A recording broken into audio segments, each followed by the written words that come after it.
Hello friends, welcome to சுதாவின் சமையலறை. இன்றைக்கி நம்ம வந்து ஒரு டின்னர் ரெசிபி பார்க்க போகிறோம். கோதுமை ரவை தோசை ரொம்ப கிறிஸ்பியாக இருக்கும்.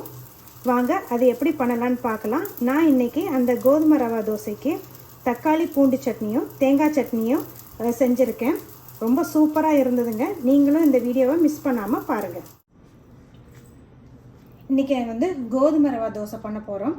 அதுக்கு தேவையான பொருட்கள் என்னென்ன அப்படின்னு சொல்லிட்டு பார்த்துடலாம்.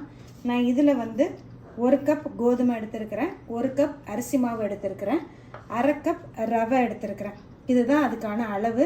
1 கப் கோதுமை, 1 கப் அரிசி மாவு, 1/2 கப் ரவை. அதுக்கப்புறம் 2 டேபிள் ஸ்பூன் வந்து கெட்டி தயிர் வேணும். தேவையான அளவு உப்பு, வெங்காயம், காரத்துக்கு வந்து பச்சை மிளகாய், இஞ்சி, கருவேப்பிலை, கொத்தமல்லி, சீரகம், மிளகு. இதை நீங்கள் வந்து 1-2 பொடிச்சு கூட சேர்த்துக்கலாம். அதுக்கப்புறம் தண்ணி, இதுக்கு தேவையான அளவு தண்ணி. இப்போ ஃபஸ்ட்டு மாவு கலந்துடலாம். 1 கப் கோதுமை மாவு, 1 கப் அரிசி மாவு, 1/2 கப் ரவை. இது மூணையும் கலந்துட்டு அதுக்கப்புறம் 2 டேபிள் ஸ்பூன் அளவுக்கு தயிர் சேர்த்துக்கோங்க. புளிக்காத தயிர் சேர்த்துக்கோங்க. சேர்த்துட்டு கொஞ்சமாக இந்த மாவுக்கு தேவையான அளவு உப்பு சேர்த்துட்டு தண்ணி ஊற்றி கலந்துக்கோங்க. இதை வந்து கலந்துட்டு ஒரு 1/2 மணி நேரம் ஊற வச்சுருங்க. ஏன்னா உங்களுக்கு ரவை வந்து தண்ணியில் ஊற ஊற சாஃப்ட் ஆகும். அதனால் உடனே இது கலந்து இது சுட முடியாது. அதனால் ஒரு 1/2 மணி நேரம் ஊறுனா உங்களுக்கு நல்லா இருக்கும். தோசை வந்து நல்லா கிறிஸ்பியாக நல்லா வரும். நல்ல ரவா தோசை, கோதுமை ரவா தோசையாக இருந்தாலும் சரி, நார்மல் மைதா மாவு ரவா தோசையாக இருந்தாலும் நல்ல மாவு வந்து தண்ணியாக இருக்கணும். அப்படின்னா தான் உங்களுக்கு வந்து நல்லா கிறிஸ்பியாக வரும் தோசை. இப்போது இது கூட வந்து நான் இங்கே கட் பண்ணி வச்சுருக்கிறேன் வெங்காயம், ஒரு வெங்காயம் கட் பண்ணி வச்சுருக்கிறேன். வெங்காயம், பச்சை மிளகா, கருவேப்பிலை, கொத்தமல்லி, இஞ்சி, இது எல்லாத்தையும் அதோட சேர்த்துக்கிறேன். சேர்த்துட்டு சீரகம், நான் முழுசாக தான் போடுறேன். சீரகம், மிளகு நீங்கள் வந்து பொடிச்சு கூட சேர்த்துக்கலாம். நான் குழந்தைங்க இருக்கிறதுனால காரமாக இருக்கும் அப்படின்னு சொல்லிட்டு முழுசாக சேர்த்துக்கிறேன். இதை வந்து நல்லா கலந்து விட்டுக்கோங்க.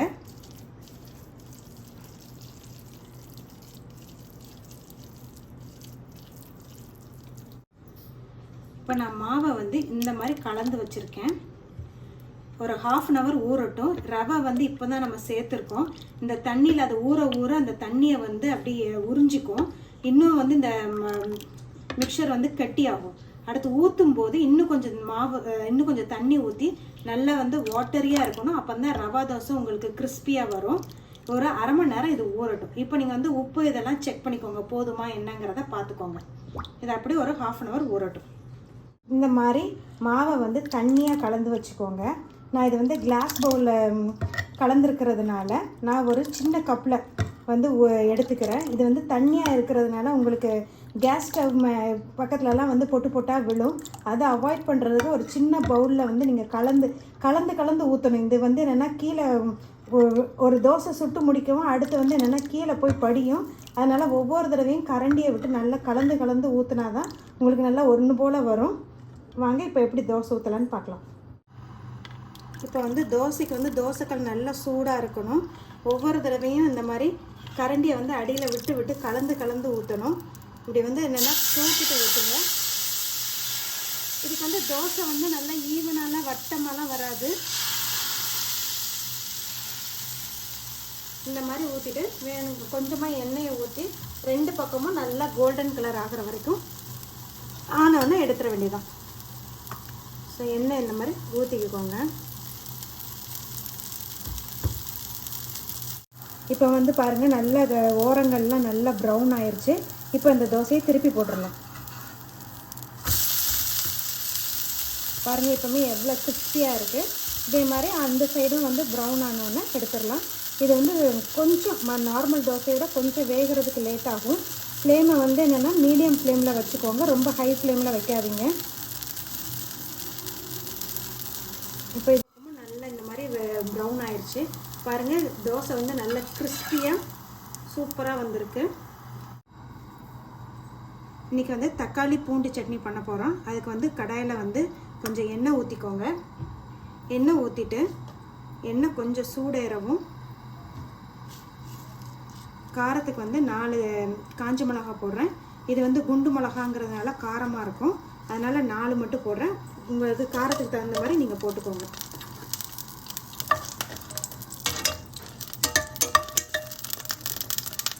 இது வந்து கருகிடாமல் பார்த்துக்கோங்க. லைட்டாக இப்படி வறுத்து எடுத்துடலாம்.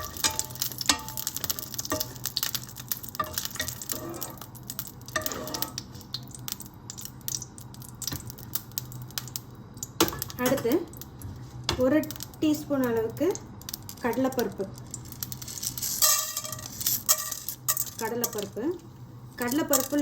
கொஞ்சம் பொரிஞ்சதுக்கப்புறம் பூண்டு சேர்க்கணும். பூண்டு வந்து ஒரு 10 பல்லு பூண்டு எடுத்துருக்கேன் நான்.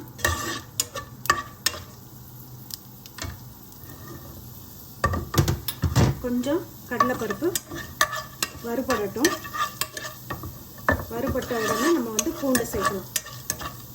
நீங்கள் வந்து இது நான் ரவா தோசைக்கு வந்து இந்த பூண்டு தக்காளி சட்னி அரைக்கிறேன். நீங்கள் கார சட்னி அரைக்கலாம், இல்லை புதினா சட்னி, இல்லை கொத்தமல்லி சட்னி, தேங்காய் சட்னி, எதுனாலுமே அந்த தோசைக்கு வந்து சூப்பராக இருக்கும்.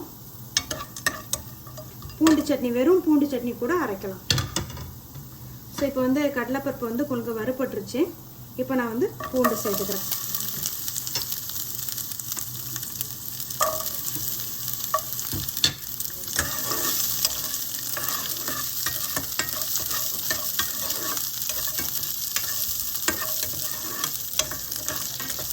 இதை நம்ம வந்து அரைச்சிட்டு கொதிக்க வைக்க போகிறது கிடையாது.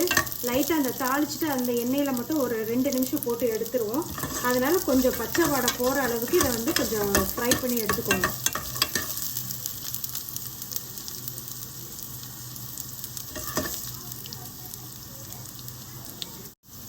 இப்போ பார்த்தீங்கன்னா பூண்டுலாம் அந்த ஓரங்கள்லாம் பாருங்கள் அப்படியே அந்த கோல்டன் கலராக வந்துருச்சு. இந்த அளவு பூண்டு வதங்கினா போதும். நான் வந்து பெரிய தக்காளியாக 2 தக்காளி கட் பண்ணி வச்சுருக்கேன். அந்த தக்காளியை சேர்ப்பேன். தக்காளியை சேர்த்துட்டு இதுக்கு வந்து இந்த சட்னிக்கு தேவையான அளவு உப்பு சேர்த்துக்கோங்க.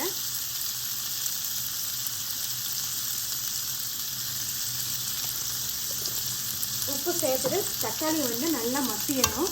அந்த அளவுக்கு வந்து நல்லா மசிகிற அளவுக்கு நல்லா வதக்கிக்கோங்க. இந்த மாதிரி தக்காளி வதங்கினதுக்கப்புறம் ஆஃப் பண்ணிடுங்க. ஆறுனதுக்கப்புறம் நம்ம வந்து மிக்சியில் அரைச்சிடலாம். இப்போ நம்ம சட்னியை தாளிக்க போகிறோம். கடாயில் வந்து எண்ணெய் ஊற்றிருக்கேன். கடுகு உளுந்தம்பருப்பு,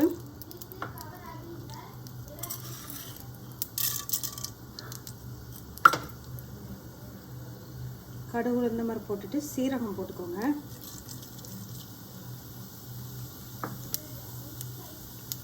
கருவேப்பிலை,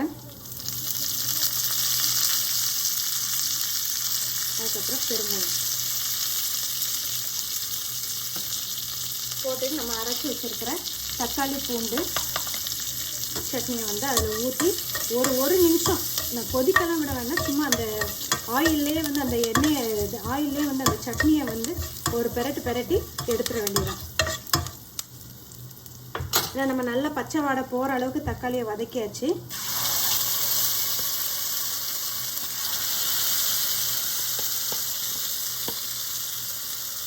அரைச்ச பேஸ்ட்டை போட்டு ஒரு 2 வதக்கிட்டு